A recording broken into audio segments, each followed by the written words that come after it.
Good evening, ladies and gentlemen. I'm Gabriele Finaldi, the director at the National Gallery. It's a great pleasure to welcome you into our space and to have a real lecture taking place in a real space with real people. So thank you for joining us this evening for the third Linbury Lecture at the National Gallery. The Linbury Lecture brings distinguished scholars, speakers who work in museums, in academic art history, and in, more broadly, the cultural field, to Trafalgar Square.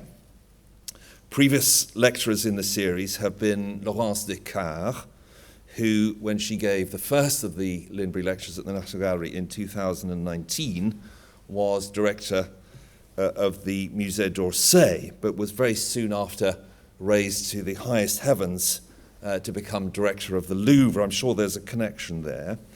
The mother of all museums. In 2021, it was the archaeologist and art historian, Professor Salvatore Settis, who spoke about allegory and narrative in Titian and Giorgione, but that lecture was online. The Linbury Lectures at the National Gallery are published, and those are the first two lectures, and you can read those, you can acquire them in the gallery shop or online. Tonight's lecture, of course, will be as well. Before I introduce tonight's speaker, I would like to do two things. One is to express the National Gallery's gratitude to the Linbury Trust that supports the National Gallery. The Linbury Trust is the trust of Lord and Lady Sainsbury and their family. And I would like to thank the Linbury Trust for supporting the lecture. I'd also like to honour John Sainsbury, Lord Sainsbury, who has been a very close friend of the gallery for many, many years. And I'm very sorry to say that he passed away this morning. As you all know, the Sainsburys are intimately bound up with the history and with the success of the National Gallery. It's been a very, very close relationship for 4 decades and more. John Sainsbury was a trustee of the National Gallery in the 1970s. Simon Sainsbury, his brother, was also a trustee of the gallery. And John and Simon Sainsbury, together with Tim Sainsbury, made the Sainsbury Wing possible. It was the most significant act of cultural philanthropy in the 20th century for a museum in this country, and we are very grateful to them and honour the memory tonight of John Sainsbury, Lord Sainsbury, and our deepest condolences to his widow Anya and to all the family. Before I introduce the speaker tonight, the fourth Linbury Lecture at the National Gallery, let me let you know that in advance, will be given by Professor Patricia Rubin, on the 24th of June, and we'll be on Raphael, and will be delivered during the run of the National Gallery's Credit Suisse Raphael exhibition that opens in April, of course, delayed because of the pandemic. It was due to open in 2020, but will now open in April. So our speaker this evening is Professor Joseph Leo Koerner, who is the Victor S. Thomas Professor of History of Art and Architecture at Harvard University. He's given the Slade Lectures both at Oxford and at Cambridge. He was a professor at the Courtauld Institute of Art here in London, and as many of you will know, he has written on many things: the myth of Daedalus and Icarus, on art and iconoclasm in the Reformation, on Bosch, on Bruegel, on Friedrich, on Paul Klee. He has also written and presented art documentaries for the BBC, and he wrote and produced and directed a feature film entitled The Burning Child that was released in 2019, exploring the history of Viennese architectural modernism through the prism of his own family history. Professor Koerner, though, is best known for his work on Dürer and his monumental study on the Dürer self-portraits, and their world of meaning. His lecture this evening takes place in the context of the programme associated with the exhibition, Dürer's Journeys, Travels of a Renaissance Artist, here at the National Gallery. And most appropriately, he will be talking about Dürer's mobility. You might well ask whether it was easier to travel in Dürer's time than it is right now. And so I do want to take the opportunity to thank Professor Koerner for going through the rigmarole and the complications of coming across to Britain to give us his lecture tonight. After the lecture, Dr. Susan Foister, who is the Deputy Director of the National Gallery and the Curator of the National Gallery exhibition, will engage Professor Koerner in conversation, and then I hope there'll be a little while for members of the audience to ask some questions as well. The lecture will be made available online in due course, and as I said before, will also be published. So please join me in welcoming Professor Koerner to the podium to speak on Dürer's mobility. Professor Koerner.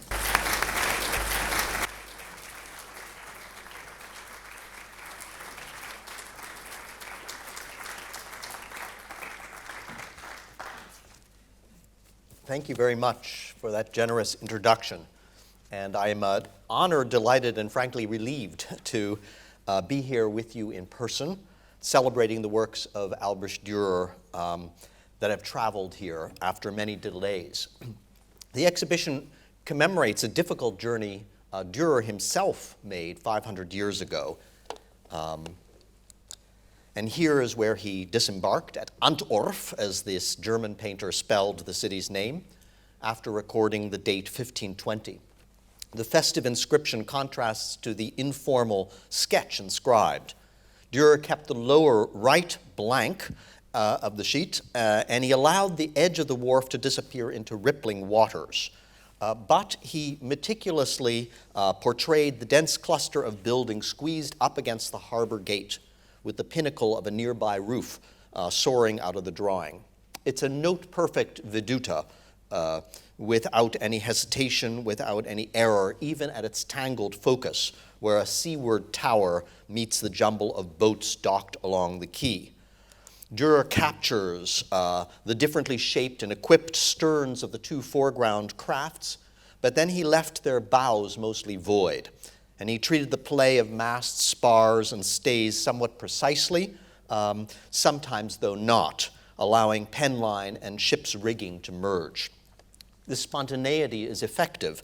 The crystalline town and sketchy boats contrast dwelling and traveling, land and sea.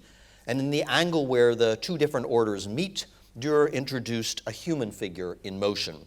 A load-bearing porter strides towards the ramp of a departing ship. Loops to his right probably abbreviate the sailors, merchants, and travelers that crowded this harbor.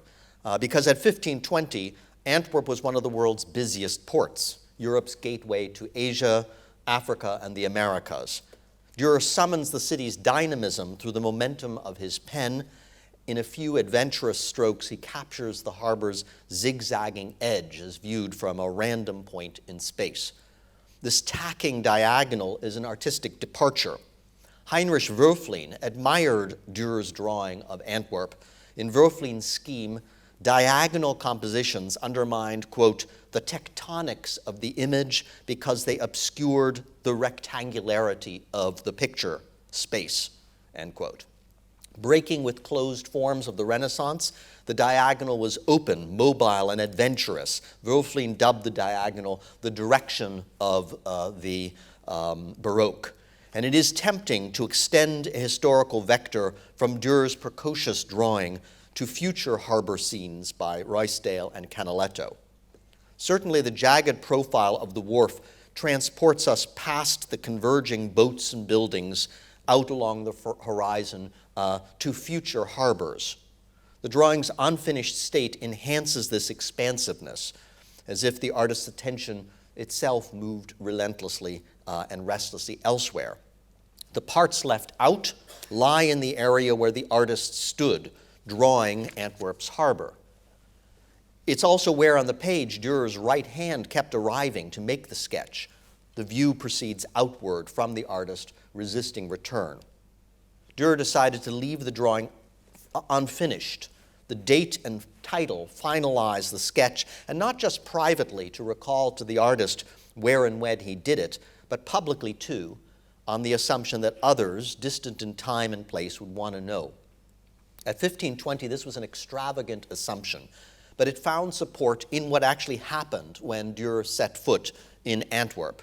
Just days after he disembarked, the city's powerful Painters Guild organized a banquet in his honor with all the city's notables in attendance. Quote, "And as I was conducted to the table, the company rose to their feet and lined the way as if some great lord were entering." End quote. Thus Dürer's own astonished words about the honor paid to him by his colleagues, and in a city with more and better painters than almost anywhere on earth. The scene repeated itself in other towns, including Bruges, the veritable cradle of Northern Renaissance art. Wherever Dürer arrived, his renown preceded him. Such far-flung fame was unprecedented for a painter, and it depended on one decision that set Dürer apart. He focused his energies less on making wonderful paintings than on producing wondrously multiple prints. Before printing, artworks had been unique objects. They could be famous, like the huge equestrian still standing in a church in Bamberg. People could hear about it.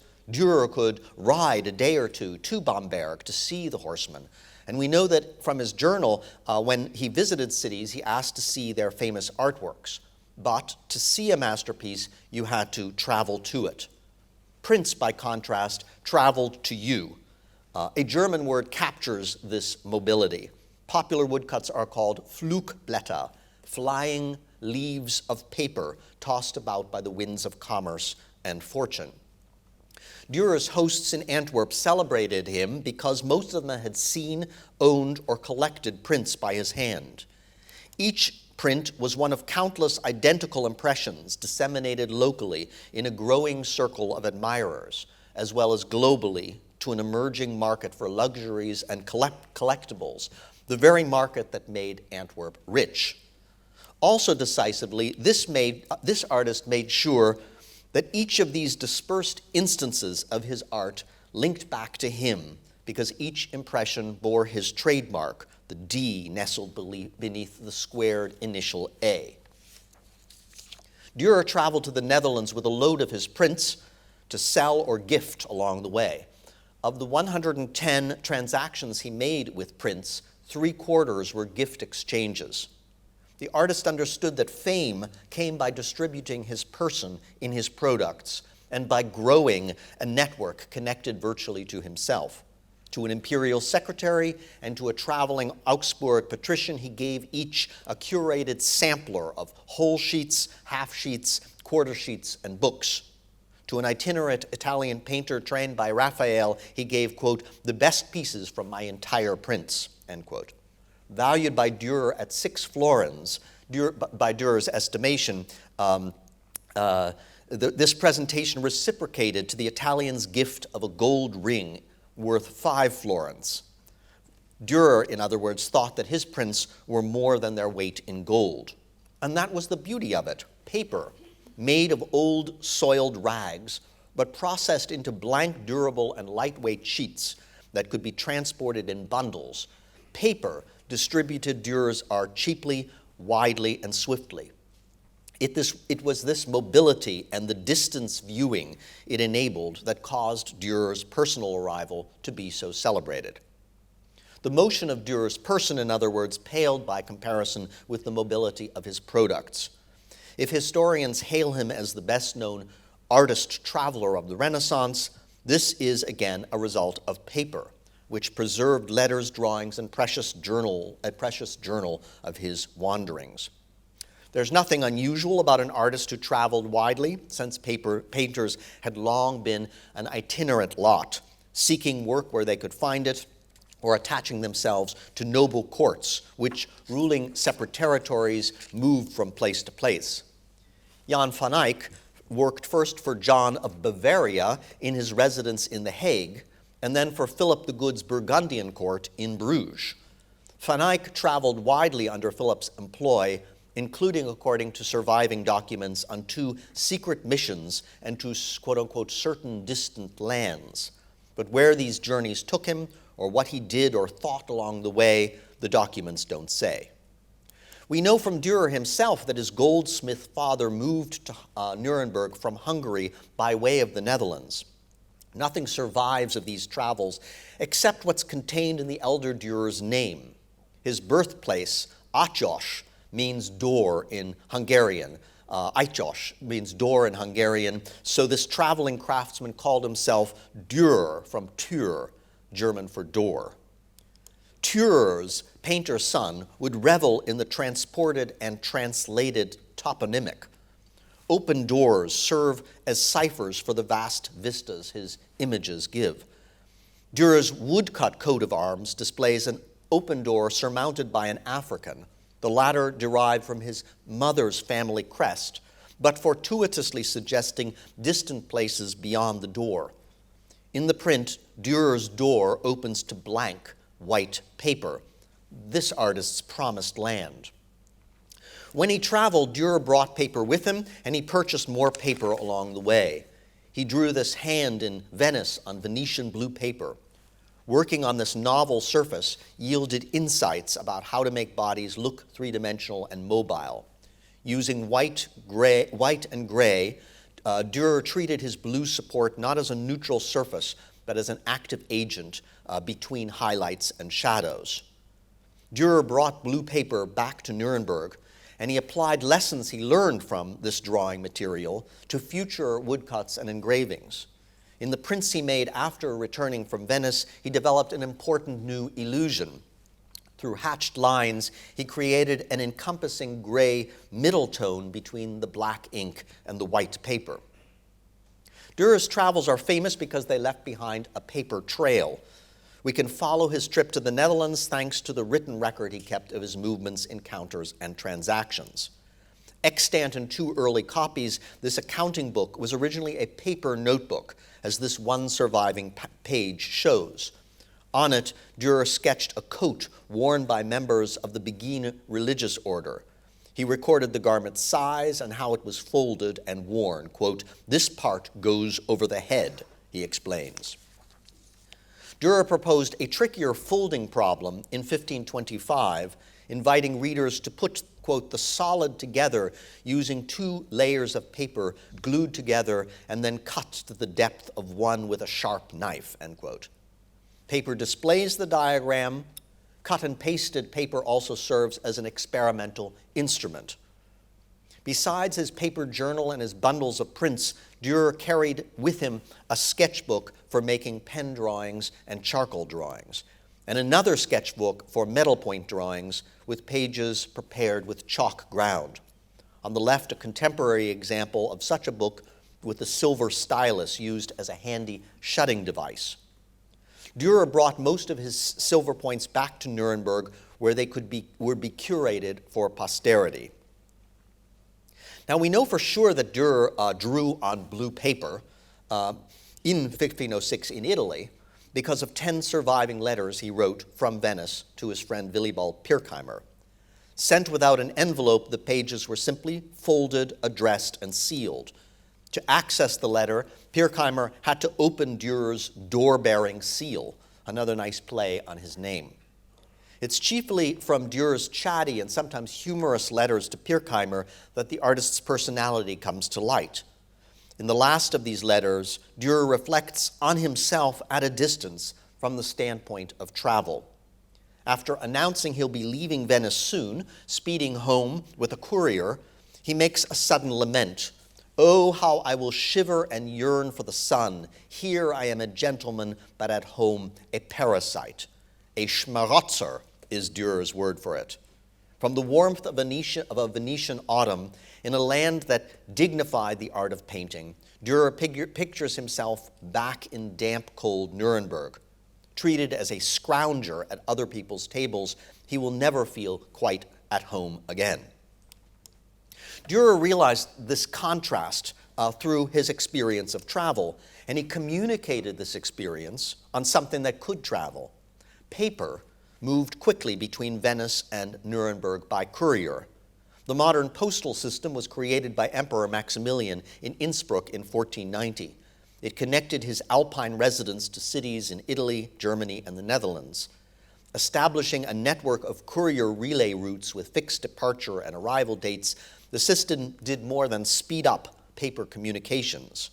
The Habsburg postal relay changed perceptions of time and space. It related the one time to the other space more precisely, thus sharpening the contours of movement and travel. In 1494, Dürer took the postal route from Nuremberg to Venice via Innsbruck, here in his beautiful rendering. Although no written document from the time records Dürer's first trip to Italy, a paper trail of images brings the youthful artist-traveler to light. Alongside the fabulous landscape watercolors he made along the way, here 2 trees inviting passage between them, it's the sketch of 2 women, one from Nuremberg, the other from Venice, that evidences his wanderlust. Dürer revels in difference at every level, from the contrasting costumes, poses, and attitudes to the difference those contrasts demand of him. With a hand trained in drawing German drapery, he tackles here the structures and fabrics of Venetian dress. Dürer is known for his many self-portraits. In them, for the first time in history, an artist turns pen and brush on his own fluctuating person. But Dürer traced an unusual opposite direction as well, from the self to the other. Each of his 1,000 surviving drawings attest to an insatiable curiosity, what in German is called Neugier, literally the lust for the new. Dürer based his aesthetic theory not on likeness, but on difference, on the infinitude of deviations away from a norm that was elusive because different for every person. If a good painter were to live forever, Dürer mused, quote, he would always have new things to pour forth in his works, end quote. So there's diversity and also novelty. Travel changed Dürer, and thanks to the prints he made that registered his personal change, he caused European art to be different and new, bringing Italian styles, techniques, and subjects to Northern Europe and Northern European ones to Italy. Dürer also journeyed differently than other travelers. He sought more than profit, networking, and patronage, something we could today call experience. Encountering gold artifacts brought to Brussels from Mexico, Dürer recognized in them, quote, the subtle genius of people in foreign lands. And he exclaims, I cannot find words to describe all the things I saw in them. Hearing a whale had washed ashore in Zeeland, he braved shipwreck to see the natural wonder, but in vain, quote, the Fortuna took it back to sea, end quote. Fortuna here means storm, but it also evokes the role that chance plays in travel and in life. The present exhibition is justly subtitled Travels of a Renaissance Artist.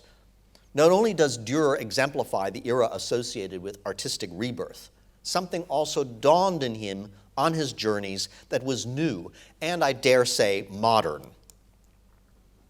By many definitions, modernity is characterized by increasing mobility, understood as personal freedom of psychic, physical, and social movement.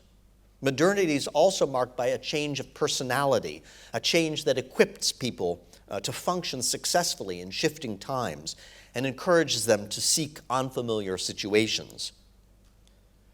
Quote, this is how one ought to imagine the young painter who ventured out into the world and asked himself, what do I want? Verhoeven saw in this early self-portrait an unprecedented spiritual tension evident in the artist's burning eyes. Dürer captures the temporal moment of the drawing's making, his left hand pressed against his cheek as if to hold it in place, his left eye wandering slightly, and his right eye beholding himself, or perhaps returning to himself after one of its short but difficult journeys from there in the mirror to here on the sheet of paper. And instead of creating a fixed permanent likeness of himself, The young Dürer documents the mobility of a body as he struggles both to pose for himself and to draw his pose. His active right hand, unseen in the drawing, moving the pen swiftly and freely across the page. Though undated, the sketch looks to have been made towards the beginning of Dürer's so-called journeyman years.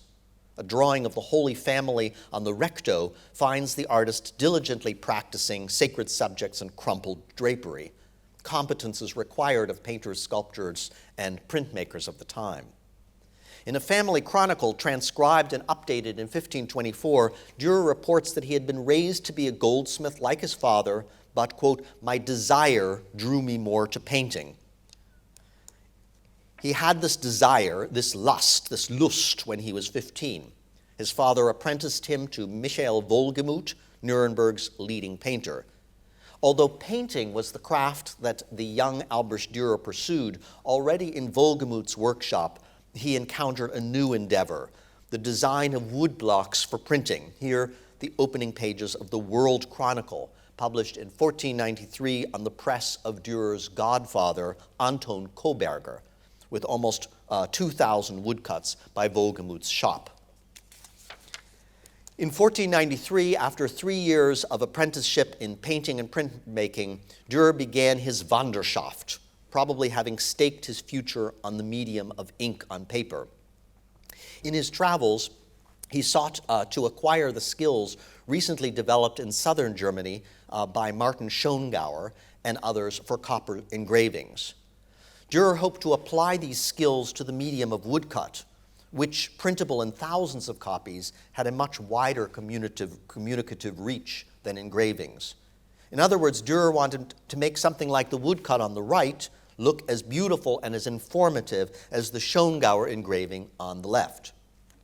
Testimony of contemporaries, along with evidence of book illustrations, plausibly attributed to Dürer, trace the young artist's wanderings to the book printing centers of Basel and Strasbourg. In these cities, a Nuremberg-trained woodcut designer would have found easy employment. More certainly, Dürer's work are the 40-plus surviving drawings from those years, many dated and signed. Dürer drew on both sides of this sheet, using the recto for a more formal study and the verso for something experimental. The woman represents one of 5 wise virgins from Christ's parable. Dürer seeks to capture her softly bent pose while also practicing the elaborate curls, folds, and cross-hatchings typical of fine German engravings. More daring, perhaps, are the figure's arms and hands, the lamp-holding one entering the picture from the right, the other extending its fingertips out of frame. Curious, perhaps, about mobile limbs, Dürer flipped over the sheet. He drew from a difficult vantage point legs extending from nowhere, but culminating in snugly slippered feet. The limbs bend and twist as if to demonstrate how humans move about on them. In the 4th of his posthumously printed books on human proportions, the artist would write, quote, "How one should speak about limbs and how wonderfully they fit into each other, that is known to those who deal with anatomy. I'll leave it to them to talk about it," end quote. Later generations would fault the German artist for his lack of anatomical knowledge. They criticized his stiff, unnatural movements of his mathematically proportioned men and women. Dürer limited his account of human motion to how bodies might properly be bent in 6 different ways. He may have used a carved mannequin with flexible joints to aid him in his endeavor. In his early study of legs, he considers movement spontaneously, observing in 2 instances how joints bend and drawing them as best as he can. He did this with the limb at rest. The reinforced contours of the calves derive from Dürer's glancing back and forth between the drawing and the leg. Though the leg stays still, the artist's hand and eye don't. It's above all this movement, the one necessitated by drawing, that the young Dürer practices. 2 decades later, Dürer would advise young artists diligently to sketch in order that they may acquire, quote, "a free and practiced hand," end quote. Freehand drawing requires ability both in capturing a likeness and in creating a calligraphic fluency of line per se. It also requires a mental agility. The mind has to grasp the object to be sketched. In the case of the legs, for example, how the ankle, an irregular cylinder here observed from above, disappears into a slipper. And here, by the way, Dürer's later analysis of a left foot. Now, if these legs have seemed increasingly strange to you, it's because of what the artist did with the piece of paper on which he drew them. Dürer sketched the legs with the sheet oriented this way, or rather, he drew only one leg, his own left leg, bent first to the right, then to the left, so that it comes to look like a pear. This clarifies the drawing's unfinished state. The space below, which unfortunately in the projection of the slides has become a little bit lost too, in the space below where the leg departs from his hip, this space marks the frustrating transition to parts of the artist's own body invisible to himself. Rotating the sheet 180 degrees, Dürer releases the drawing from its limiting conditions. Now the legs seem to be someone else's, prancing about on the ground. The numeral 1493 stabilizes the fiction. Penned in the blank bit where his body eluded him, the date also readies the legs for collection as part of the paper trail of this artist's Wanderschaft. This sheet bears the same date as Dürer's study of his leg, and like those studies, this drawing traces a journey from the maker's body into the world. Dürer likely began by sketching his face in a mirror. Compared to his self-portrait of a year or so earlier, the artist seems well accustomed to the task. He polishes off familiar challenges while also observing with elegant flicks of his pen hairs newly sprouting from his chin and upper lip. The focus, though, is on his eyes. The right eye with its pupil rendered as a black point in the circle of the iris, the left eye with the iris all black but reflecting ambient light. Both eyes are drawn with the pen pressed hard against the paper. The emphasis makes sense because the adventure starts with the eyes, the artist's eyes, our eyes. And perhaps with departures in mind, Dürer sketched his hand rising as if in the space between his face and the picture plane, its thumb and fingertips in line with his eyes. First-time viewers of the sheet tend to take this to be the artist's right hand held close up to a mirror, perhaps mimicking its hold on the pen. But it's surely his inactive left hand lifted up before his eyes and sketched directly, just as he sketched his leg in the drawing previously discussed. Here, though, where his limb vanishes into his own body, Dürer makes a new departure, a pillow observed as he found it, its shape and shadow captured in outlines and hatching. Dürer may have arrived at this misshapen thing by chance, although pillows do feature in domestic scenes, so artists needed to learn how to draw them. Here, his so-called Dream of the Doctor engraving, with the sleeper reclining against two pillows, their tassels suggestive of the inflamed nocturnal fantasies that are going on. However it was that this pillow came into view, Dürer's imagination was fired because turning the paper over, he drew it 6 more times, each time after punching and turning it into a new form. In its final incarnation at the lower right, the pillow appears balanced on its base, its corners like moving limbs, its folds harboring fantastical faces. When Dürer wanted to write of objects in a formal philosophical sense, as that which is set before the eye of a seeing subject, Dürer uses the open compound Gegenvorf. Explaining the technique of linear perspective, which he translates as a Durchsehung, a seeing through. Explaining perspective, Dürer lists its components as follows.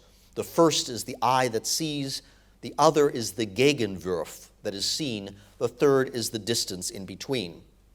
The term Gegenvorf was coined in the philosophical writing of German mystics. It translated the Latin word objectum, meaning the tangible thing present to the senses.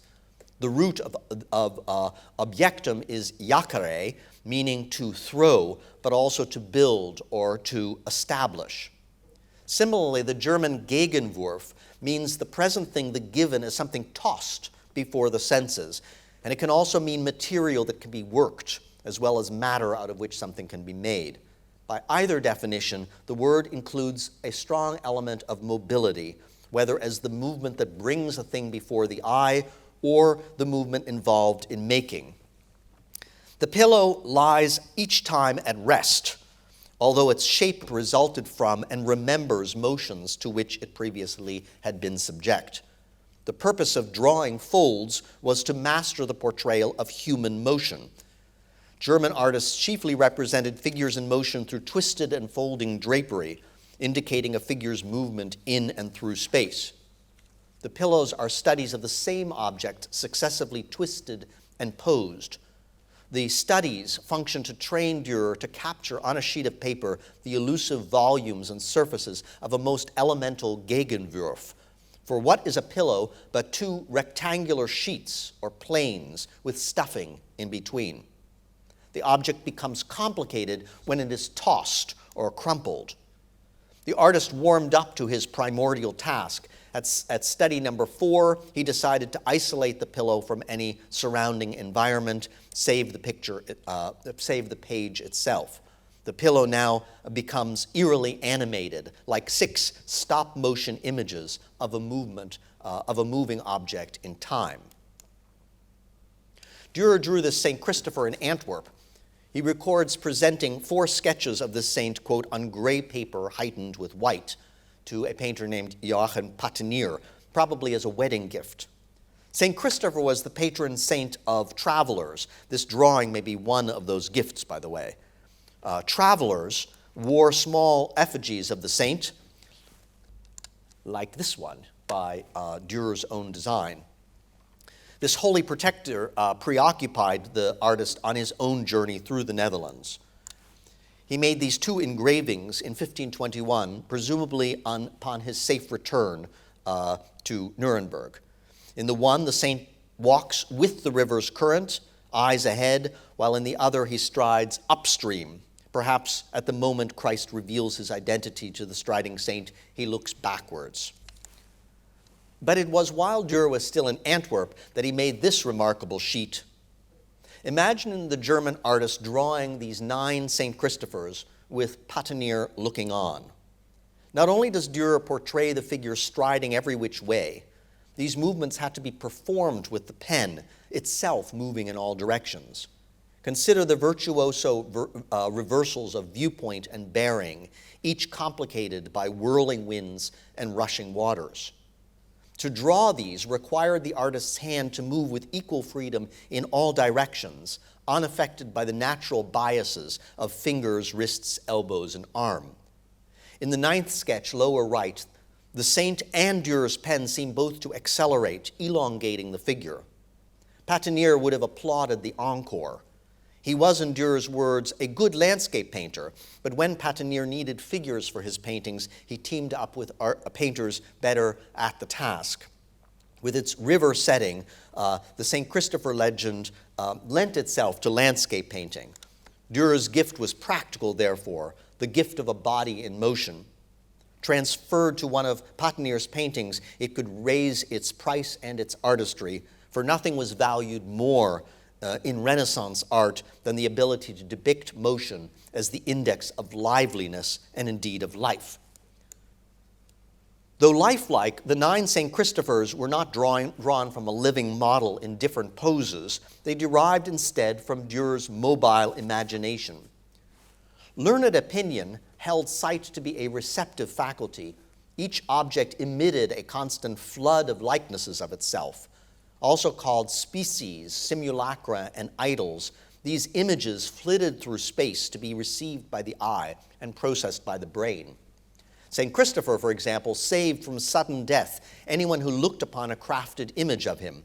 It was the likeness. The likeness of the saint entering the eye from the artifact that protected. Dürer was familiar with this intramissionist model of sight, having designed a woodcut of it. Parts B, C, E, and F, as you can see, receive and process incoming images, while part D, labeled Fantasia, produced images on its own. The face in Dürer's diagram, by the way, is Pirkheimer's, the artist's flat-nosed friend. Pirkheimer, for his part, in a letter to a mutual acquaintance, portrayed Dürer as a consummate dreamer who preferred his imaginings to reality. But dreams swiftly vanished. As Dürer explained, quote, "I often see great art and good things when I dream, yet when I wake up, the memory of them is lost." 3 years before his death, the artist had an unforgettable nightmare. Quote, "I was so terrified when I awoke that my whole body trembled and I couldn't collect myself. But I got up in the morning and painted what I saw. May God turn all things to the best." Depicted in watercolor across the top of the page with a deluge descending in watery blue, the dream vision survives in an extensive early gathering of the artist's works. Though only painted above the fold, the sheet was mounted whole and untrimmed. The collector must have treated it as a relic of the great artist. Committed to paper, Dürer's imaginings have survived. The artist records that he dreamt his vision, quote, "in the year 1525, after Whitsun, on the night between Wednesday and Thursday," end quote. The date mattered because 1525 was a dangerous year. Treatises by 56 authorities warned of a conjunction of the planets that forecast a world-destroying flood. Dreams strengthened these astral omens. Dürer believed the stars influenced human lives. He stated that artistic greatness was not just a personal attainment, but came, quote, "from inspirations pouring in from on high." His earliest self-portrait, executed during his Wanderschaft on a transportable piece of parchment, shows him holding a sprig of sea holly. In Dürer's day, the plant was called Sternkraut, on account of the star-shaped leaves and good luck-bringing powers. 2 rhymed lines at the top of the painting look heavenward as well, quote, "My things go as ordained from above." There's some debate about this appeal, whether Dürer resigns his fortune to God or to the stars. People of the time were themselves unsure as to what made people lucky and others unlucky. But one thing was obvious: the human world was changing more quickly and unpredictably than ever before. To picture this new mobility, people reached back to the old symbol of Dame Fortuna and her wheel. With kings toppling from the top and peasants rising from below, Fortuna's wheel captured the randomness of life's ups and downs. It admonished people of high estate against pride, while for others it pictured an exhilarating social mobility in a world of fixed hierarchies. Fortunes could be lost, but they could also be made. An individual's luck was open-ended, and history's future was open too. For the painter and theorist Giorgio Vasari, fortune determined the history of art. Vasari explained how the art and architecture of Greece and Rome fell into ruin because, quote, "after carrying men to the top of her wheel, either for amusement or out of regret, fortune usually returns them to the bottom," end quote. But the wheel had come full circle, and the present era now can observe, quote, "the progress of art's rebirth," end quote. It was this full turn of the wheel of fortune that Vasari famously christened the Renaissance. It became fashionable to use Fortuna's symbols as personal devices in the hopes that, while fickle, she could also be influenced or tamed. In the Teuerdunk, a fantastical illustrated account of Emperor Maximilian's journey from Austria to the Netherlands, the emperor appears as master of fortune. Here he stands on a wheel of 14 swords with his chronicler at the lower left, wearing the symbolic device. In their coats of arms, Italian merchants replaced Fortune's wheel with a billowing sail to indicate a new directed mobility. Though one could neither tame nor avoid Dame Fortune, one could, in the words of one humanist, adapt one's will to hers, end quote. Machiavelli, Fortune's most famous champion, judged that she determines one half of our actions, but, quote, leaves the other half for us to govern. Machiavelli therefore advised that a prince, and especially a new prince who rules by accident or force, The new prince, quote, needs to have a spirit as disposed to change as the winds of fortune command him, end quote. Under some circumstances, this means, quote, acting against faith, against humanity, against charity, against religion, end quote. Machiavelli's virtuous prince is a virtuoso of mobility, as fickle as fortune. Quote, for if the prince could change his nature with the time and with affairs, his fortune would never change, end quote. Around this time, many of the capabilities attributed to princes were transferred to painters. Like rulers, painters possessed productive capabilities akin to the divine creator. The prince by making new laws, the artist, in Dürer's words, by always having new things pour forth in his works. Princes and artists ought both to be in special ways changeable, but artists are by their inner nature mobile. Consider again Dürer's diagram of the human mind. Nature sends out intense and beautiful images that enter the eye and brain, but these images mostly vanish in a flash. Great artists generate new likenesses as ceaselessly as nature does, but unlike nature's images, the images created by artists endure in the form of a concrete artifact. According to Leonardo da Vinci, artists can do this, painters especially can do this, because they are forever in motion, physically and mentally. Quote, the painter is moved by the real likeness of the forms in order indeed to copy these forms, end quote. If too sedentary, if stuck in the same routines, the same workshop, the same studio, the same city, painters will only paint themselves. Leonardo's famous saying that every painter paints himself was a call for change and travel. It applies to Dürer's self-portraits. They show an artist fascinated with himself, but eager to go elsewhere. A point is a thing without size, length, width, or thickness, wrote Dürer at the opening of this treatise on measurement. The beginning of anything one might craft or invent, the point, quote, takes up no space because it is indivisible, and our mind or thought can place it anywhere.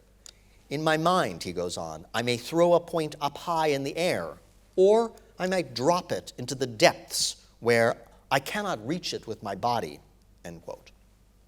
A point, in other words, is an abstraction, mobile in the mind, mobile like the mind. However, Dürer adds, to make this fact understandable to young artists in their practical labor, I shall draw a point as a mark with the tip of my pen and write beside the word point so that the point will be meant point, end quote. The word then, and then the image. This tiny dot of ink. Words say that Dürer penned the dot, but like the letters that form the words, the dot was made by movable type. Printed in thousands of copies, the point can be anywhere and everywhere.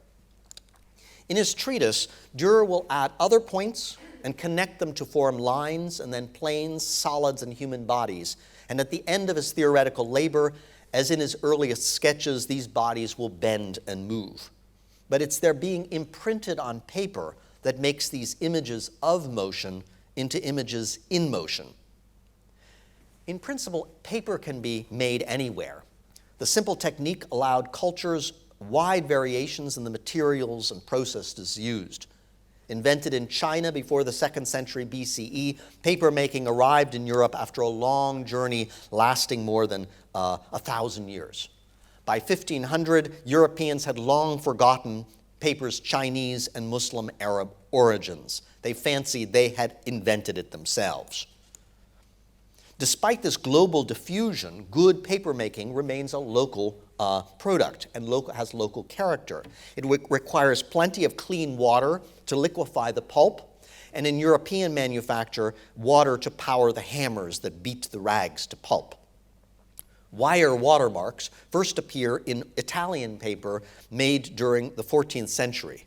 Caused by variations in the density of the pulp, these individualized marks advertise the local mill and the purity of the water to its consumers far away. Watermarks discouraged counterfeiting. They prefigure printmakers' marks such as the AD monogram. Interestingly, Dürer printed his finest engravings on the area of the sheet of paper not containing such marks. Visible only when held up to light, watermarks are made by brass wire attached to the papermaker's mold. European producers introduced brass molds with wire screens. This required the production of brass wire, a technology perfected in the 13th century by artisans in Nuremberg. One of Dürer's earliest watercolors, made after he ended his Wanderschaft in 1494, depicts two wire mills on the bank of the river Pegnitz, a stroll from his city's gates. Dürer depicts a walker lower left to give the landscape some scale, and at the top of the sheet, for the technically curious, he writes the word Trotzzichmühl, wire drawing mill. Advanced metalworking was one of the many skilled technologies of his town, one of many that his town excelled at. Home to Germany's first important paper mill, this city also pioneered new techniques for making weapons, textiles, condiments, compasses, almanacs, clocks, and books. These trades were synergistic. A paper mill fosters book production. Goldsmiths become engravers or publishers like Dürer.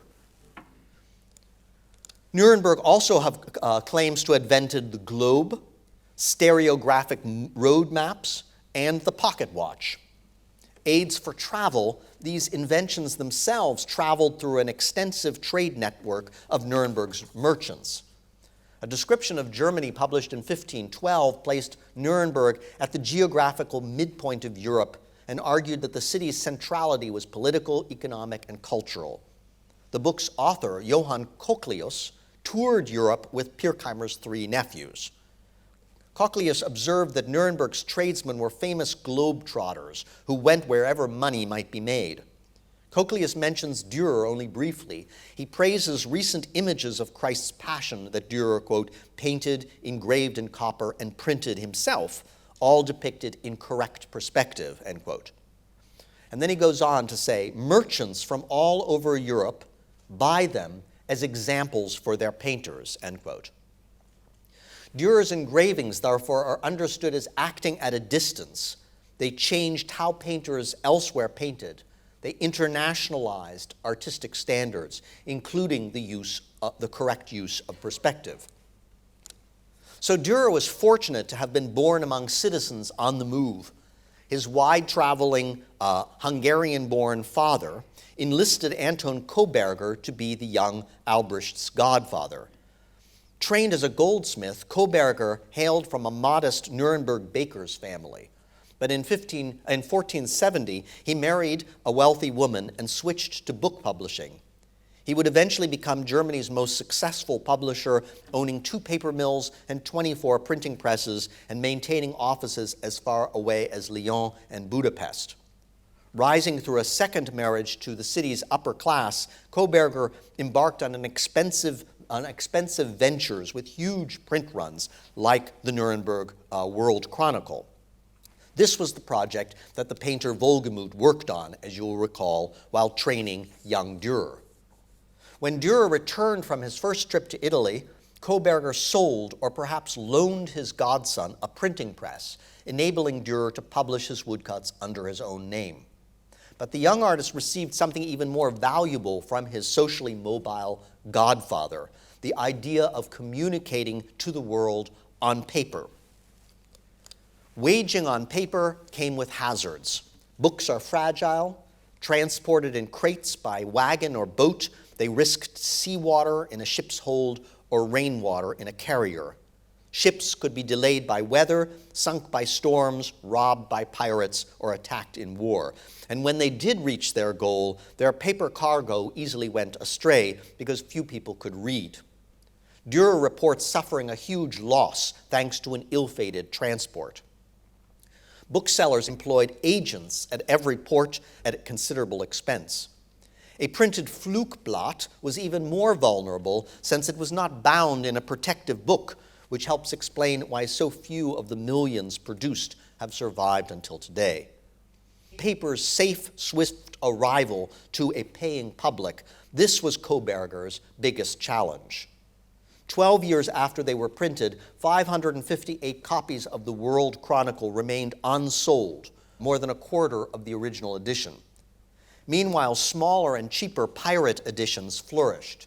A 1496 Augsburg imprint quickly sold out, prompting a second pirate imprint in 1500.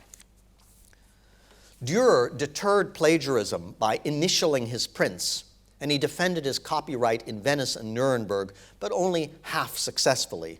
The courts ruled that copyists could reproduce his prints, but without his monogram. Marc Antonio Raimondi's engraved copy on the right still bears the AD initials. Dürer therefore tried to distribute his prints before plagiarists could flood the market. The new relay postal system speeded up the movement of paper through space, but unlike letters, prints were not addressed to a specific recipient. Made for an open market, their destination was unknown, their audience anonymous.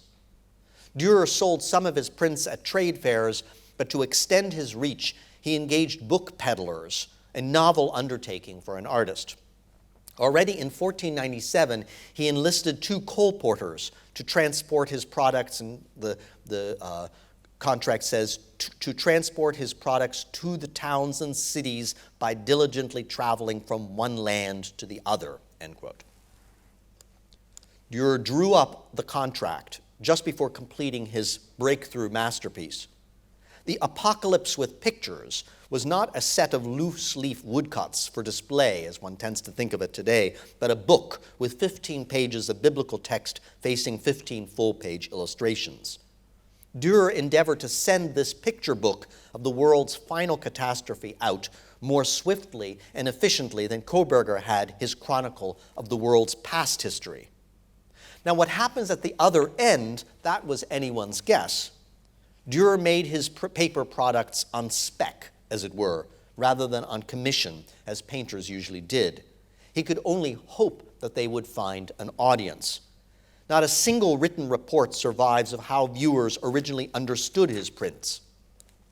And one of the puzzling features of Dürer's early prints is how absurdly puzzling they are. It takes time even to begin to work out what these nameless nudes are up to.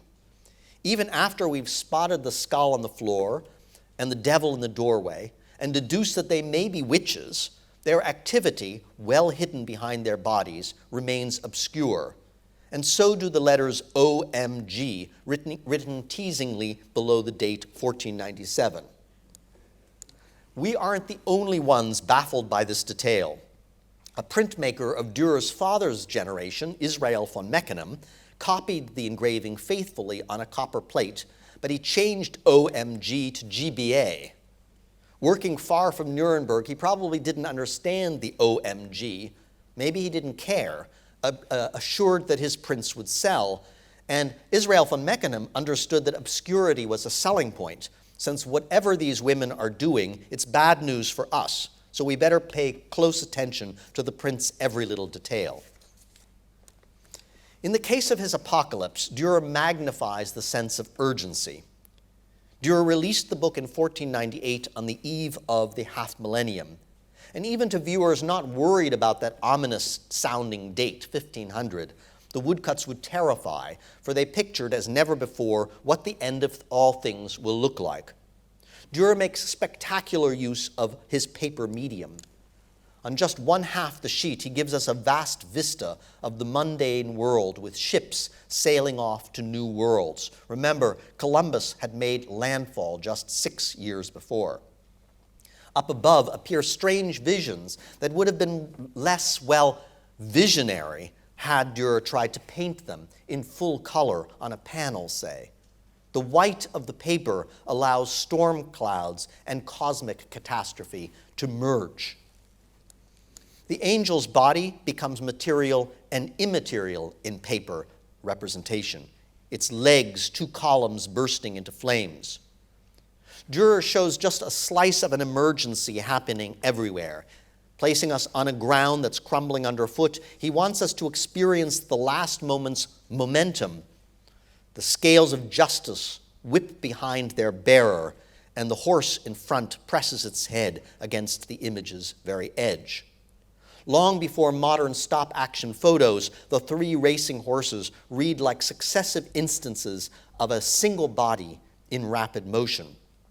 Dürer focuses everything on the fugitive, punctual, catastrophic now. He places the arrow point of the first rider, the one who in the book of Revelations brings plague and brings pestilence. Dürer places the arrow point just out of frame. Perhaps Dürer was aware of Zeno's famous paradox, which states that in any one instant of time, an arrow in flight is moving neither to where it is nor to where it is not. The temporal instant is everywhere and nowhere. But thanks to Dürer, it's here and now. The angel in the sky, as you can see, looks straight at us, maybe to comfort us, maybe to say, to be continued. This was the point of a lecture I was scheduled to deliver on March 12th, 2020, the day when COVID closed my university down. A week later, I taught Dürer's Apocalypse virtually. It was a dreary time, with everyone forced, in the phrase of the day, to shelter in place. But I was pleasantly surprised by how good Dürer's woodcuts looked on Zoom.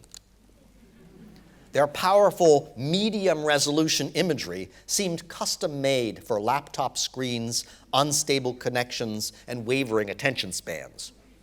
When the academic year went virtual, I decided to teach nothing but Dürer's prints.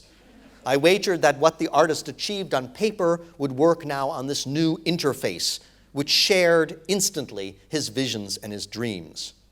Facing the same open-ended images, with hundreds of students facing me on the screen, discussing the prints together, even if divided by continents, I was stunned, 500 years on, by Dürer's mobility. Thank you for your attention.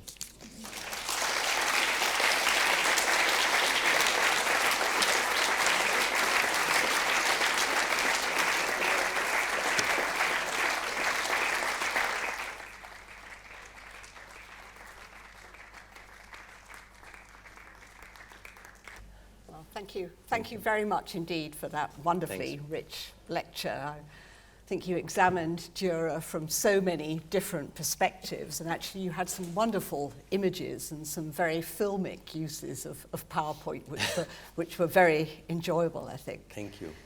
So we will have a chance to throw the floor open to all of you in a moment, so I hope you'll be thinking of what questions you may want to pose to Professor Koerner. I want to start by just asking you about exhibitions. So we were honoured that you wrote an essay for our own exhibition catalogue. A few years ago, you also participated in the British Museum's Great Dürer show, and you wrote an essay for that catalogue. And there have been a great many Dürer exhibitions all over Europe, certainly in that intervening period. I wonder what you felt of Dürer could be captured very well in an exhibition, and what of Dürer's achievements can we not really capture in an exhibition? Yes, yes. I think, well, for one thing, probably many in the audience have that sense already, but I think if you aren't really acquainted with Dürer's work and with high-level printmaking, actually seeing the engravings, one after the other, all the famous engravings, and looking at them in the analog form is surprisingly more different than looking at them in a book than almost any other medium. It's almost like with a painting, when you see a painting in the analog, one is always surprised by size and color, but you're expecting to be surprised by the painting. Whereas in the case of an engraving, the materiality of the engraving, the need to get close to it, actually the high resolution aspect of engraving, which digital reproduction and reproduction in books can't capture, is one thing which for me makes exhibitions always remarkable. That's a kind of like a visual aspect. In terms of in terms of what it feels like to have to be in a maybe a new curation of Dürer, is that I think there are some artists. I think of this with graduate students, like what topic they take.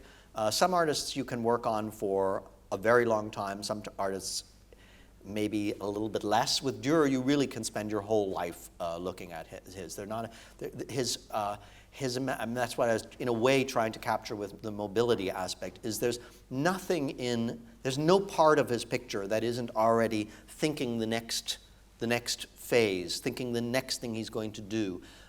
Not getting stuck anywhere. He never gets stuck in one place. He's always moving in different directions. And he is so mobile that I don't think, certainly he's not one of these people probably who sat down and planned everything out in a linear way. He was moving and thinking three-dimensionally, doing prints for Maximilian, going back to his theoretical work, going back to painting, maybe doing some watercolors. And so the new curation of this mobile personality and mobile oeuvre, which a big exhibition really engineers, is something that is always satisfying with Dürer.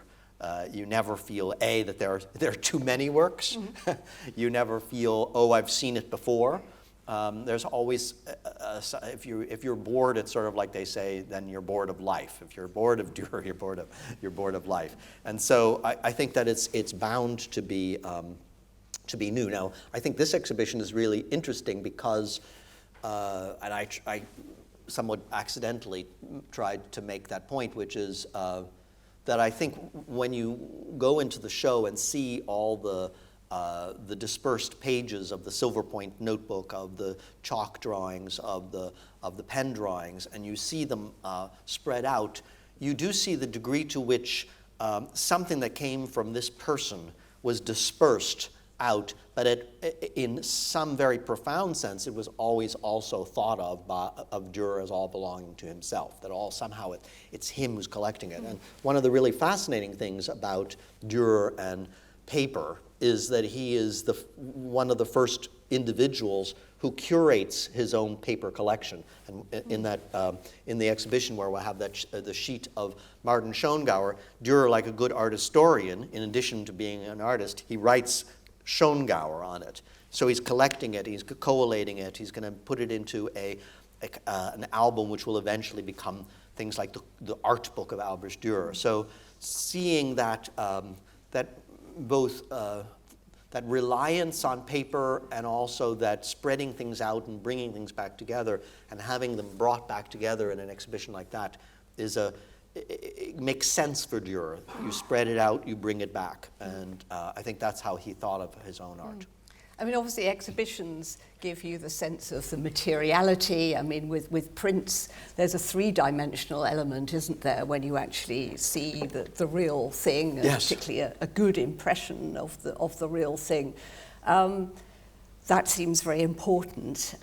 With Dürer, one of the things that's perhaps hard to capture in an exhibition is that sense of the person that's expressed through his writings. Yes. You talked a lot about his writings. Yes. In your talk just now. In the exhibition, we use quotes by Dürer. We include some of his manuscripts. How much do you think we underestimate Dürer by not focusing enough on his writings? Yes. Well, one of the amazing things is that his writings weren't really translated until quite recently. I mean, you had to go to a book from 1904 or whatever, Conway, to actually read Dürer's writings. And they are interesting at so many different levels. For one thing, the language that Dürer uses is very interesting in German studies. So Germanisten, people who are interested in German language and literature, are also quite enamored of Dürer, because you see Dürer trying to find words for shapes and phenomena, whether they're Latin, like perspectiva, and he calls it Durchsehung, or a cone, or a cylinder, or a screw, and you can see him trying to make sense of what he's trying to describe in words and in images. So if you don't read the texts, you don't get a sense of his personality, but you also don't get a sense of a pretty awesome kind of literary as well as scientific imagination. So if you go upstairs to the beautiful drawing, which you so nicely have put in up where you see both sides of the sheet, where he's doing one of his first constructed human beings, a woman making this very mobile gesture, and then he flips the sheet over, as he often does. He likes to think of the sheet, indeed, the piece of paper, as a three-dimensional object, and then he draws a finished form out of her on the other side. And then on the left-hand side of the sheet, he does this incredibly complicated mathematical problem, which is a small cross-section of a very, very large circle, a little like an arc, which he then shows in perspective. So first you have to imagine a circle with thickness. It's actually a kind of plate, and then a tiny little bit of it, and then he does this perspective. Now, as an art historian who's mathematically challenged, it's one thing to look at these and say, wow, this guy really is so incredible at drawing, but I can't actually understand his you have to be a pretty good mathematician to understand his understanding of Euclid, how he describes the ways in which he's moving these bodies around. So you get a pretty much more three-dimensional sense of him, and then you have this amazing feeling with his writings to Pirkheimer of this personality who's funny, who shifts very quickly from one topic to the other. He's a kind of an essayist, and he can't stop himself from really remarking about what he sees in the Netherlands Journal. So there's, by the way, in art history, it used to be called the Journal of the Netherlands Diary, and then they said, oh, no, it's an accounting book. But it's an accounting book that yearns to be a journal, that he can't stop himself from talking about the New World objects or his trip across the Netherlandish Sea. So you really do have a sense of his personality, which you can't get unless you read the text. For sure. Thank you. I wonder whether we should now turn to our audience. I think we have a microphone available. So if you have a question, please raise your hand and just wait until the microphone comes to you before you speak. Oh, hello. Thank you so much for this evening's lecture. I just want to ask a question following on from Susan Foister's question on exhibition and display of prints. You talk and actually write very, very wonderfully about the relationship between Dürer's own body, and particularly his hand, yes, and the relationship with his sheet. And when displaying prints in an exhibition like the one downstairs, we expect to see them against the wall. Right. But I wonder, with the distribution and the conceiving and the designing of prints, whether they were conceived really to be seen by being looked at from above, in a way that relates perhaps more to the relationship that Dürer had with his own sheet of paper. And I wonder whether you think that might have had an impact on the designing of his prints as opposed to his paintings. And tonight I was particularly struck by the angled monogram so often visible in the sheets. And I wonder whether there's a play there between the way the sheet is designed and the way it was sort of intended for display and consumption. All I can say is it's a fabulous observation. I don't think anybody's actually ever written on that issue. That is the question of Come on, Professor. effectively I'm waiting. a kind of the relationship between the body of a viewer and the orientation of a work of art. In some very broad sense, there's a kind of historical gap that we have in a very general sense, which is very important to keep in mind, which is that the orientation that we imagine small-scale works to have, which is vertical and rectilinear, is something which very few objects had, most especially portraits. Portraits, as this great book by Angelika Dürer pointed out, that they were Northern European portraits were kept flat, and they had usually hinged, and they had a top. So therefore, the neutral, we could say like a modernism's understanding of of a painting as a rectangle on a flat wall is something which is completely not the case. Now, having said that, we do have a number of different representations of woodcuts from the period which are mounted on walls. For example, in tavern scenes, Flugblätter seem to have been pinned up. Devotional images seem to have been pinned up on the wall. But they also, at the very same time, were being placed into albums, which would have been seen from the directionality that you're describing. I guess my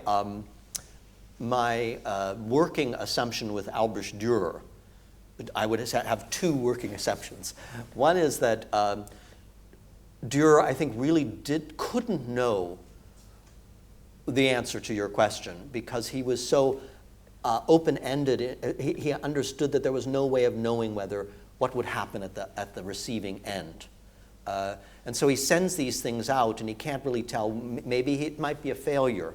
Maybe he won't get back all his money from the apocalypse. It's a wager which he actually wins. But I think in the moment in which he's doing these prints, he doesn't really know what he's up to. And so the puzzlement, what we call iconographic puzzlement that the early engravings and woodcuts bring in art historians. And we wonder, well, is that Hercules? Which story of Hercules? Or the bathhouse, the men's bathhouse? I mean, they're crazily hard to figure out what they are. I can't but think that it's somewhat purposeful, that it wasn't like, maybe there were some people in Nuremberg who knew the little inside joke of the bathhouse, but that's not what Dürer was counting on. He was counting on becoming famous, which means counting on. So I think just like the iconography is something that he deliberately leaves open so that you can discuss it and think about it and talk about it, so to the orientation of his prints would be something that he would probably think, I want it to be good in every direction, flat or down like this. Maybe that explains actually why there seems to always be two directions, actually. If now I want to look again at all the monograms, because they're often contained as the one up above your head in a flat tablet. And they're not angled flat against the sheet. They're actually, they have a different directionality. If we think of the monogram's surface board, yes, it's not against. Yeah, he must have, at the end of making or during the making of every image, had a fun moment. Yes, late at night or something, to think, how will I do my monogram? And he gives it. One other little thing about orientation, which I think is quite interesting, is if you look at the most extreme version of Dürer's ambidexterity, not that he can draw with both hands, but that he can draw a loop this way or this way, and they're completely symmetrical, is his prayer book made for Maximilian. And if you compare his work to other artists like Jörg Breu, there's a number of artists, all of whom are quite amazing, you never have that symmetry. That he's a person who was somehow had a body like, I always think of Glenn Gould playing the Goldberg variations, that his left hand is as good as his right hand. They are absolutely perfect. In Dürer's case, he's completely able to almost relieve himself from his bodily constraint, which in everybody's drawing usually has some slant to it. He has no slant. So that would be a bit for your thesis that I would put in. I would say he's a person who can draw without any slant, which is perfectly quite symmetrical, unusual. like the divine. Right. Great, thank you. That was a wonderful question to That is start us amazing. off. Thank you very much Really indeed. great question. Do we have another question, I think? Mine's a little bit more prosaic, I guess. We take it for granted that paper's available these days. Paper was, I suspect, a lot harder to get hold of and at the right quality. Were the prints, when they were first produced, valuable and valued when they were distributed? They were definitely, you'd have to say valued by whom and in what circumstances, right? So if no one buys them, then they're not valued. But they seem to have gotten very soon a price that Dürer, probably with some sense that that was what people thought they'd be worth by the time he's there in the Netherlands in 1520. You know how much he thinks these prints are actually worth. Is he benefiting from that, though? Oh, he's definitely benefiting. In the Netherlands, he's networking, I think, more. He's giving gifts in order to, I think he's doing two things. He's networking and also he's having fun. So at the end, he says, I've lost. When I look at everything, the profits and the losses, I basically lost. But he did get what he wanted to get, which was money from the Emperor Charles, so he would have a kind of retirement fund. So he was after a number of things, so it's not quite clear you can look at the balance sheet. But what is the case with the prints is that paper specialists have found that he uses better paper for certain kinds of prints and less good paper for what he calls schlechte Holzschnitte. He has actually a category in his writing that is bad woodcuts. And what he presumably means are, people have been debating this, are they crudely done? They might be that, but they're also woodcuts probably on cheaper paper. And he's pretty much of a connoisseur of paper. We know all the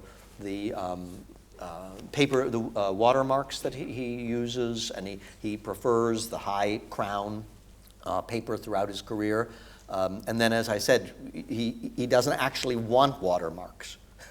I mean, watermarks are an annoying thing for an artist because though they're of the paper, they are thinning. There are a moment in which the pulp is a little bit less dense. And so you might not want to look at The Night, Death, and the Devil and see a high crown watermark. And so he chooses on the so-called Meisterstiche that bit of the big sheet of paper. There's only one watermark on the sheet. He cuts out the good bit but a paper was not terribly expensive. I mean, that's one of the glories of it. Paper becomes more expensive the more the printed book, the more relatively difficult to make, the more you have, thousands, tens of thousands of copies of the printed book in the course of the 16th century, and then you have a shortage of rags, and you have attempts to make paper cheaper. But in Dürer's time, it was more, I think, the labor, the printing press, and the care with which you had to handle the paper and get that beautifully produced print than actually the physical material of paper itself. That was the cost, I think. Thank you.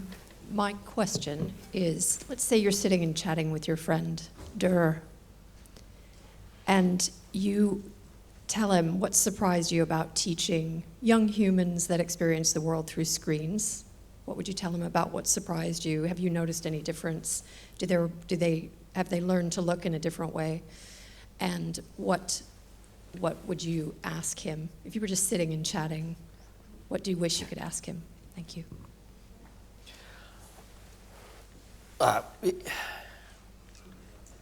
Those are two quite different questions. I would say that what students that take a class on Dürer right now are certainly most interested in, as students are most generally in art history, is the questions of identity, questions of who the artist was, why are we looking at him, what does it have to do with my life, what does it have to do with my identity, and therefore there's a very strong desire to find parts in his work where he deals with questions of otherness.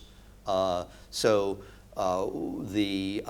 African in the coat of arms, the so-called New World moment in the Netherlands.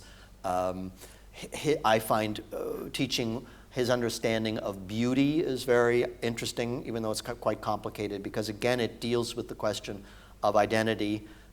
Self-portraits also immediately are interesting to students, but then they wonder about the fixity of an artistic identity and the kind of self-mythologization that Dürer has and that art history does with Dürer. That is, it's the kind of poster child, as it were, of the artist as creator, as authority, as decider.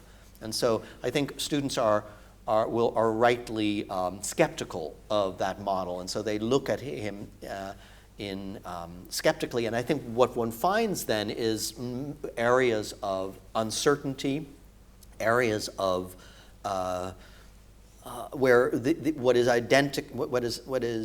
seems to be fixed becomes changing, and I think that's why Dürer is actually a very successful artist to teach for in our time.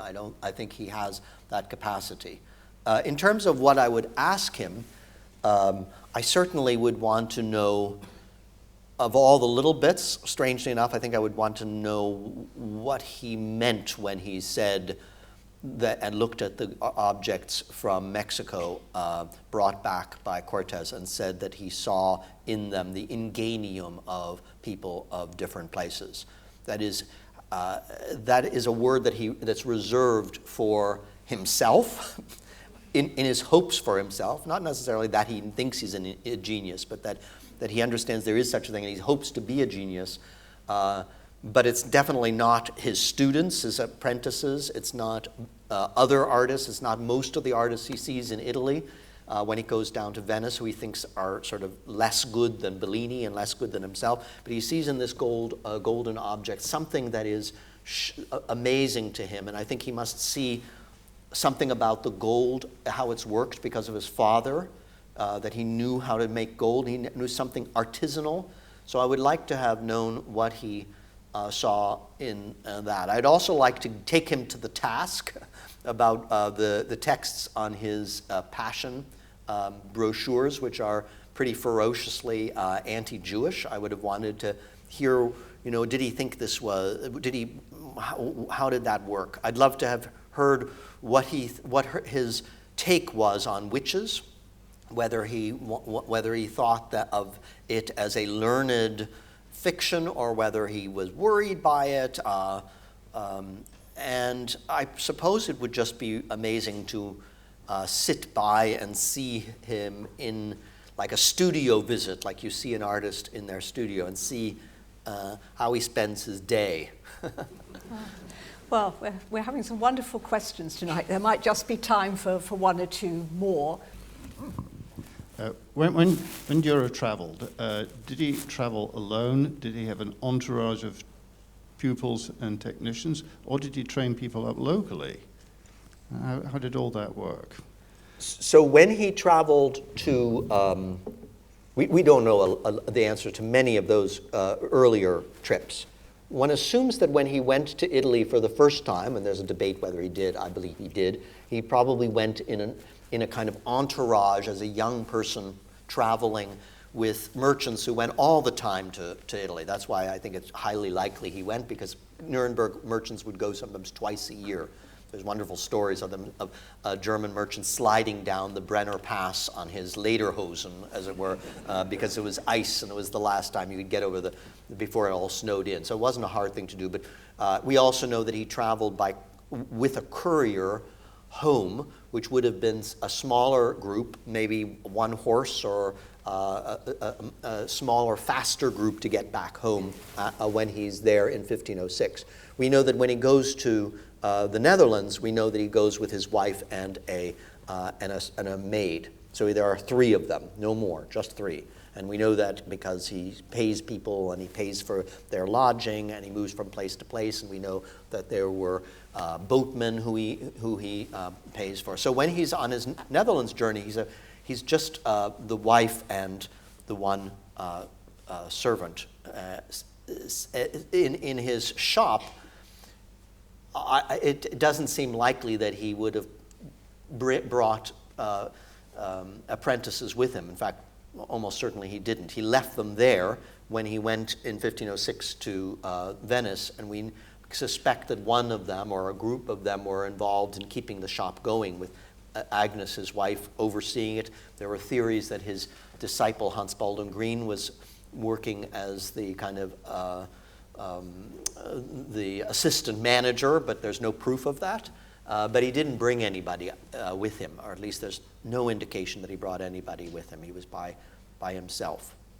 He didn't have a giant shop.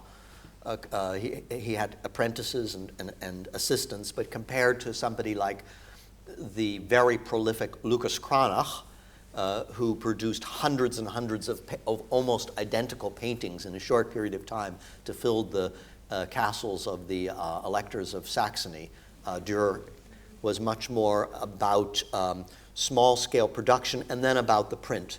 So paintings were often by his hand, and he worries about that rather than by assistants, and then the prints are his way of multiplying rather than by serial production by a workshop. Thank you very much. Thank you. I think we had a question in From the the front beginning. row that you've been waiting for a little while. Might have to be our last one, we'll see. Thank you so much for such a rich and compelling lecture. I love the first image of the Antwerp harbor that you showed us, that Yes. sketch that you mentioned as being unfinished.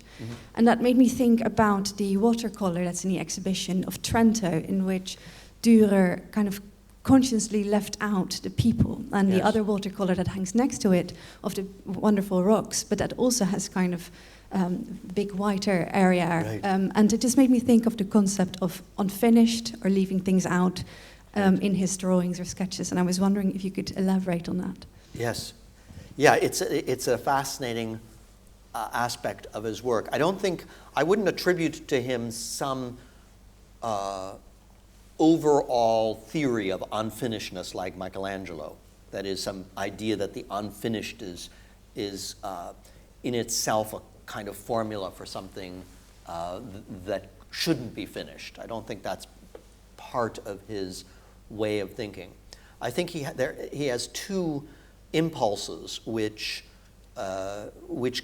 give already life to that really early beautiful little watercolor of the little town of Trent, and also, to my view, one of the most amazing watercolors, which is the British Museum watercolor of a lake with trees, and he just stops painting the trees and then only paints the sky. Why he stops painting the trees and only paints the sky, or why he's doing, is because he has an idea in mind that he wants. That's what he wants. He wants to get that, and it's done, and then he's going to take it with him.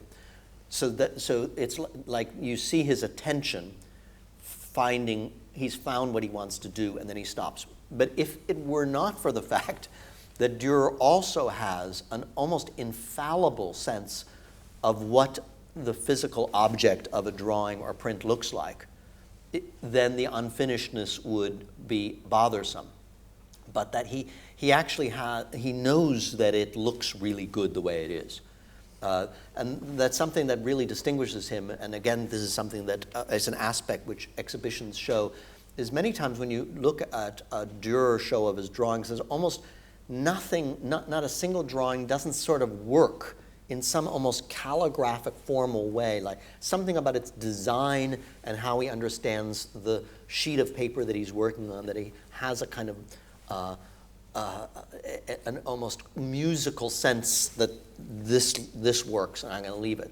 Because, and that would be the third thing, because he is, I think, always from a very early age thinking about collecting himself. So it isn't just that he's bringing back these drawings to do backdrops of his engravings with a watercolor, which he will do. He also is beginning to kind of collate his life's work. One of the fascinating things is his silver point drawing, which he does of himself, which is his Opus 1, one of the only artists who has a self-portrait as his Opus 1. And he's not an artist yet. He's 13 years old, and his father hasn't given him permission to become a painter. The question then arises, like, who collected this work? His parents must have collected it, I would have thought. That is, somebody in the family said, this precocious kid is something we're not going to throw away this child's drawing. So already at that moment, he has a sense of who he is and where he's going. And I do think that that's something new with scholarship on Dürer and on Nuremberg. That's why I kind of abbreviated the Anton Koberger story. Because he's not unique in thinking about his career in very innovative terms. That is, self-importance seems to be something that is not unique to Dürer in the town of Nuremberg, and already in the 1480s. So I think he comes in at that time. So the drawing is unfinished because his attention stops. The drawing is unfinished because he likes the way it looks, and that's the reason why it looks finished. And the drawing looks the way it does because he's already thinking in terms of an album of himself. Thank you very much indeed. Thank you. Thank you.